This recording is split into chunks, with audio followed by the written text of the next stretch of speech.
I am acquainted with your disposition.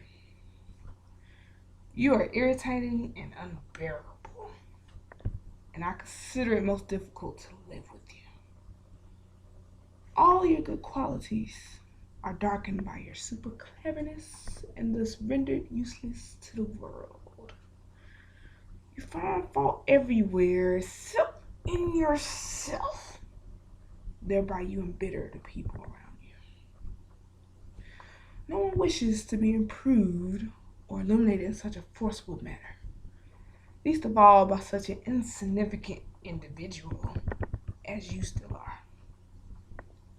No one can tolerate being criticized by someone who displays so many personal weaknesses, especially your derogatory manner, which, in regular terms, proclaims that this is so and so without even suspecting the possibility of error. If you were less like you are, you would only be ridiculous, but being as you are, you become the most annoying. You might have, like thousands of other students, lived and studied in Gotha, but you do not want this, and so you are expelled.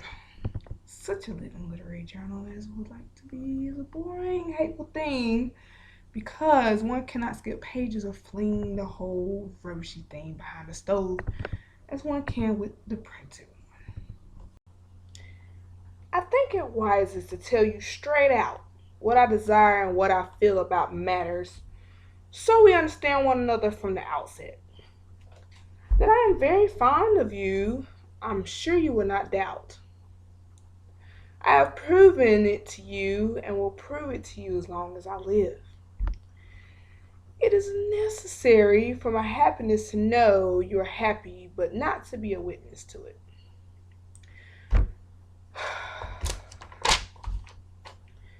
I've always told you that you are very difficult to live with. The more I get to know you, the more strongly I feel this. I will not hide this from you as long as you are what you are. I would rather make any sacrifice than consent to be near you. What repels me does not lie in your heart. It is in your outer, not your inner being. It is in your ideas, in your judgment, your habits. In a word, there is nothing concerning the outer world in which we agree. Look, dear Arthur, each time you visited me only for a few days, there were violent scenes about nothing. And each time I only breathed freely again when you were gone because your presence, your complaints about inevitable things, your scowling face, your ill humor, the bizarre opinions you utter, all this depresses and troubles me without helping you. I know women. They regard marriage only as an institution for supply. As my father grew wretchedly sick, he would have been abandoned except for the loving charity of a faithful servant who performed the necessary basic acts of caring. My mother held parties while he lay down in loneliness. My mother had fun while he was suffering painfully. That's the love of women. Mark now on what footing I wish to be together with you. You are at home in your lodgings. In mine, you are a guest who does not interfere in any domestic arrangements. Every day you will come at 1 o'clock and stay until 3. Then I shall not see you again all day long, except on my salon days, which you may attend if you wish. Also, eating at my house those 2 evenings, provided you will abstain from tiresome arguing, which makes me angry. During the midday hours, you can tell me everything I need to know about you. The rest of the time, you must look after yourself. I cannot provide you entertainment at the expense of mine. Enough. Now you know my wishes, and I hope you will not repay me for my motherly care and love by giving me opposition.